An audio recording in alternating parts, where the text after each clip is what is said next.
Hello दोस्तों, एक बार फिर से स्वागत है आप सभी का आपके अपने ही चैनल दीप सुपरविजन में। उत्तराखंड के 914 स्कूल भी पलायन के चलते भूतहा। जी हाँ, हमने कुछ ही दिनों पहले एक वीडियो के माध्यम से उत्तराखंड के जो पलायन आयोग की जो रिपोर्ट है उसकी एक संक्षिप्त समरी आपके सामने रखी थी। उसमें जो उत्तराखंड के जो प्राथमिक विद्यालय हैं उनमें शिक्षकों और छात्रों की स्थिति के बारे में आपको अवगत कराया था, जो स्थिति बेहद ही चिंताजनक थी।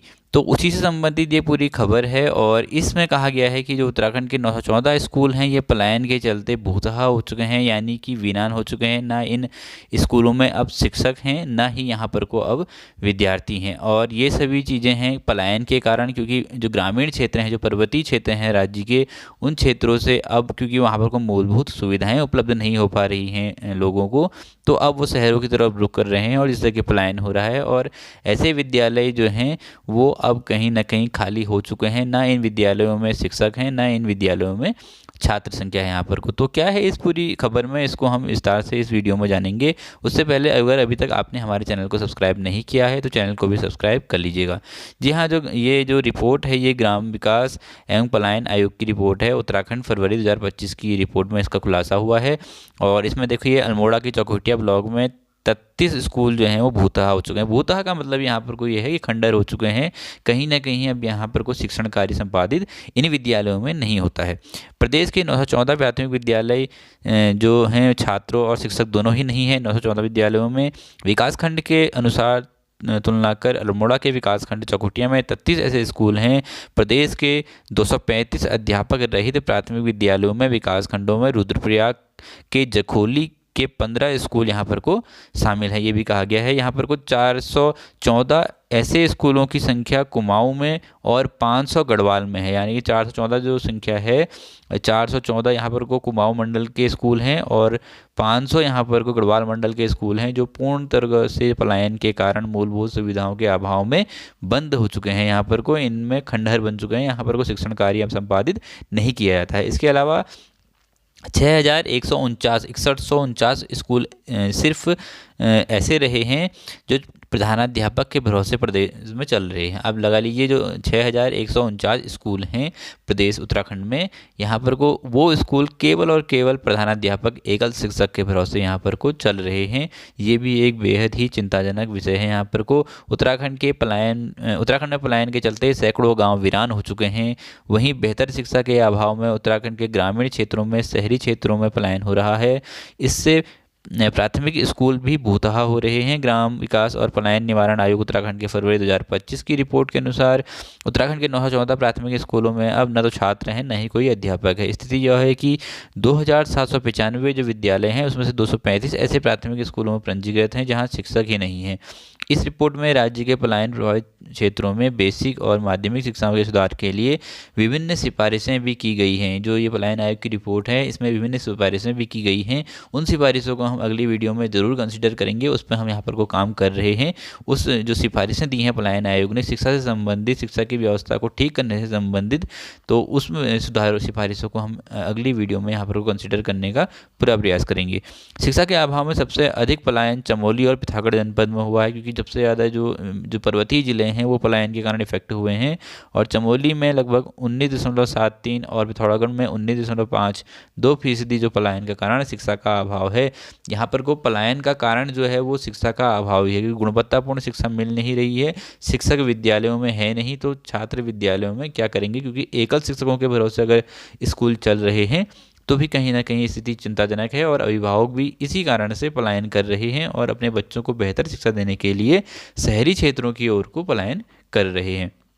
राजकीय प्राथमिक विद्यालय में कुल 22,005 अध्यापक और 3,30,397 विद्यार्थी हैं। शैक्षिक सत्र 2024-25 में प्रदेश में 13 जिलों में 919 ऐसे प्राथमिक विद्यालय हैं जो छात्र और अध्यापक से रहित हैं। 914 ऐसे विद्यालय हैं जिनमें न छात्र हैं न शिक्षक हैं, तो ये अभी खंडहर मात्र हो चुके हैं। सर्वाधिक जो 151 जो है पौड़ी गढ़वाल जिले में जो बंद हो रखे हैं विद्यालय, बंद भी नहीं हो रहे, संचालित हैं, पंजीकृत हैं, लेकिन इनमें न शिक्षक हैं न विद्यार्थी हैं। 150 अल्मोड़ा में, 124 विद्यालय पिथौरागढ़ जिले में हैं। कुमाऊं में ऐसे स्कूलों की संख्या 414 है। और यहाँ पर को जो गढ़वाल में इनकी संख्या 500 है। प्रदेश के 235 ऐसे के राजकीय प्राथमिक विद्यालय हैं जहाँ 2795 विद्यार्थी तो हैं पंजीकृत हैं, लेकिन यहाँ पर अध्यापक रहित हैं। ये जो विद्यालय हैं ये अध्यापक रहित हैं। यहाँ पर कहीं पे कहीं इन जो, क्योंकि यहाँ पर कोई विद्यार्थी तो हैं, तो यहाँ पर कोई कहीं शिक्षा मित्र हैं, क्योंकि परमानेंट टीचर नहीं है, संविदा के टीचर हैं, शिक्षा मित्र हैं, यही यहाँ पर को शिक्षण कार्य का संपादन कर रहे हैं। इनमें गढ़वाल मंडल में 127, कुमाऊं में 108 स्कूल शामिल हैं। रिपोर्ट के अनुसार सितंबर 2024 तक 12,065 यहाँ पर कुछ राजकीय प्राथमिक विद्यालयों में से 49% विद्यालयों में 0 से 9 तक की छात्र संख्या यहाँ पर को बताई जा रही है। तो कहीं ना कहीं जो स्थिति देखिए आप चिंताजनक है। यहाँ पर को चिंताजनक आंकड़े भी दिए गए हैं। 0 छात्र संख्या वाले स्कूल 1349, यहाँ पर को ऐसे स्कूल 1399 स्कूल ऐसे हैं जो 0 छात्र संख्या वाले हैं। सिर्फ 1 छात्र संख्या वाले 159 स्कूल हैं। 2 से 9 छात्र संख्या वाले यहाँ पर को लगभग 3202 स्कूल हैं। 10 से 20 छात्र संख्या वाले 3345 स्कूल यहाँ पर को उत्तराखंड में है। तो जो कि स्थिति यहाँ पर चिंताजनक है। और अगर सरकार जो है वो समय से प्राथमिक विद्यालयों में खासकर अगर विद्यालयों की जो शिक्षक हैं उनकी व्यवस्था नहीं करती है, शिक्षकों की भर्ती जल्दी से जल्दी नहीं करती है, अधिक मात्रा में शिक्षकों की भर्ती नहीं करती है, तो कहीं ना कहीं जो ऐसे विद्यालय हैं वो जो जिनमें छात्र संख्या ऑलरेडी कम है, कुछ विद्यालय तो ऐसे हैं जिनमें छात्र संख्या ही खत्म हो गई है, लेकिन कुछ विद्यालय ऐसे हैं जहाँ छात्र संख्या अभी भी है। पर्वतीय जिले खासकर जहाँ पर को प्राइवेट स्कूल नहीं होते हैं उन क्षेत्रों में, क्योंकि वहाँ की जो जनसंख्या है, जो आबादी है, वो कहीं ना कहीं सरकारी विद्यालयों पर ही निर्भर होती है। तो वहाँ पर को सरकार को ये सोचना चाहिए कि कहीं ना कहीं शिक्षकों की व्यवस्था वहाँ पर को की जाए, जल्द से जल्द की जाए, जिससे कि जो गुणवत्ता है और जो पलायन है उसको यहाँ पर को रोका जा सके। इससे संबंधित एक और खबर भी है, उसको भी हम यहाँ पर को देख लेते हैं।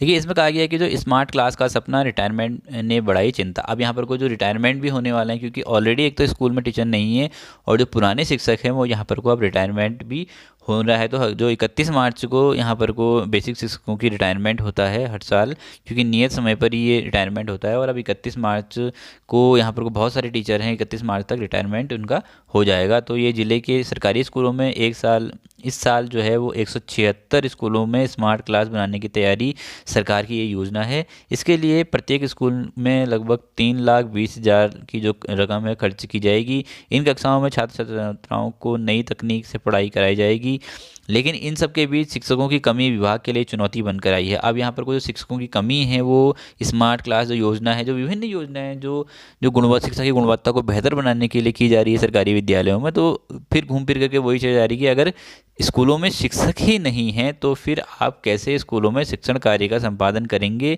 कैसे एक गुणवत्तापूर्ण शिक्षा आप बच्चों को डिलीवर कर पाएंगे, कैसे बच्चे जो हैं वो मूलभूत संख्या और साक्षरता से परिचित हो पाएंगे अगर शिक्षक ही नहीं है। अगर शिक्षकों की ही भर्ती नहीं हो पा रही है प्रदेश में, या फिर शिक्षकों की भारी कमी से जो प्रदेश जूझ रहा है, तो वो अगर शिक्षक नहीं दिए जाएंगे, क्योंकि अब ऐसा है कि बहुत सारे जो प्राइमरी में डीएलएड कोर्स भी एक नया बैच यहाँ पर तैयार हो चुका है, तो उनको जल्दी से जल्दी सरकार को उनके बारे में सोचना चाहिए और शिक्षकों की कमी पूरी करनी चाहिए, जिससे कि बच्चों को सबसे ज़्यादा फ़ायदा हो सके इस चीज़ का, और बच्चे जो शिक्षण कार्य है जो बच्चों के लिए जो शिक्षा प्राप्त करना है वो सुलभ हो सके और आसान हो सके। 31 मार्च को कई स्कूलों में शिक्षक और प्रधानाचार्य की सेवानिवृत्ति होने वाली है। इसमें स्कूलों में शिक्षकों की कमी और बढ़ जाएगी। इसका असर स्मार्ट क्लास योजना भी पड़ेगा। 112 स्कूल में स्मार्ट, 64 में हाइब्रिड क्लास हैं। जिले के प्राथमिक से माध्यमिक तक 112 स्कूलों में स्मार्ट क्लास तैयार की जाएगी। इसमें कक्षाओं का निर्माण, टीवी स्क्रीन और अन्य उपकरण लगाए जाएंगे। प्रधानाचार्य और शिक्षकों का यहाँ पर को जो 31 जो संकट है वो बढ़ेगा। अब यहाँ पर को देखिए 31 मार्च को मैंने आपको पहले बताया कि 31 मार्च की एक लिमिट होती है, उसके बाद यहाँ पर को प्रत्येक साल रिटायरमेंट होते हैं। तो 31 मार्च तक यहाँ पर रिटायरमेंट हो जाते हैं और 1 अप्रैल से शुरू होने वाले शिक्षा सत्र में जिले के सरकारी स्कूलों में शिक्षकों का संकट यहाँ पर को बढ़ने वाला है, क्योंकि 1 अप्रैल से यहाँ नया सत्र शुरू हो जाता है। और 31 मार्च को यहाँ पर को 33 जो हैं प्रवक्ता, 25 प्राथमिक शिक्षक और 5 प्रधानाचार्य और 8 प्रभारी प्रधानाचार्य जो प्रवक्ता होने पर तैनात थे भी सेवानिवृत्त होने वाले हैं। जो ये डाटा जो है वो नैनीताल डिस्ट्रिक्ट का है। इसमें प्रभारी प्रधानाचार्य के सहारे चल रहे स्कूलों में दिक्कत होगी। नैनीताल जिले में 121 इंटर कॉलेज, 69 हाई स्कूल, 934 प्राथमिक स्कूल हैं। जिला शिक्षा अधिकारी माध्यमिक पुष्कर लाल टमका ने बताया कि शिक्षकों एवं प्रधानाचार्यों की तैनाती की कवायद चल रही है। अब ये यहाँ पर कब तक हो पाती है तैनाती, या फिर जो कवायद है कब तक, क्योंकि शिक्षा विभाग लगातार इस बारे में कहता है कि हम जो नियुक्ति हैं वो करेंगे, शिक्षकों की कमी को पूरा करेंगे, लेकिन जो परमानेंट टीचर हैं, जो योग्य टीचर हैं, उनको यहाँ पर को उनकी उपेक्षा ही की जाती है। और आप उत्तराखंड का हाल इस समय देख ही रहे हैं कि काफ़ी जो दयनीय स्थिति में कहूँगा इस चीज़ को, कि जो सारी भर्तियां हैं शिक्षकों की संबंधित, चाहे आप प्रवक्ता की भर्ती कहें या फिर राजकीय पॉलिटेक्निक में प्रवक्ता की भर्ती कहें, इसके अलावा आप जो एलटी की भर्ती कहें या फिर जो डीएलएड जो अभी जो प्राथमिक में भर्ती चल रही है 39 पदों में, सब भर्तियां यहाँ पर कोर्ट में गई हुई हैं। कहीं ना कहीं कोर्ट से इनको रोक लगी हुई है या फिर कोर्ट में कोई ना कोई विवाद चल रहा है। इसके अलावा जो नया बैच जो डीएलएड का आने वाला है यहाँ पर को, वो भी कहीं ना कहीं वो जो एंट्रेंस एग्जाम के बाद उनका रिजल्ट जारी नहीं हुआ है, वो मैटर भी कोर्ट में फंसा हुआ है। तो जितनी भी यहाँ पर को प्राइमरी से लेकर के माध्यमिक या फिर लेक्चरर की हम बात करें तो सभी भर्तियाँ यहाँ पर को कोर्ट में चैलेंजेस हैं, विवाद चल रहा है। और ऐसे में विभाग के पास और सारी परेशानियों के चलते न यहाँ पर नियुक्ति हो पा रही है, न शिक्षकों की कमी को पूरा किया जा रहा है। तो ये कैसी व्यवस्था सरकार चला रही है, ये भी एक सोचनीय विषय है, चिंताजनक यहाँ पर को विषय है। तो यही ये पूरी खबर में कहा गया है और शिक्षकों की कमी से संबंधित लगातार यहाँ पर चर्चा की जा रही है।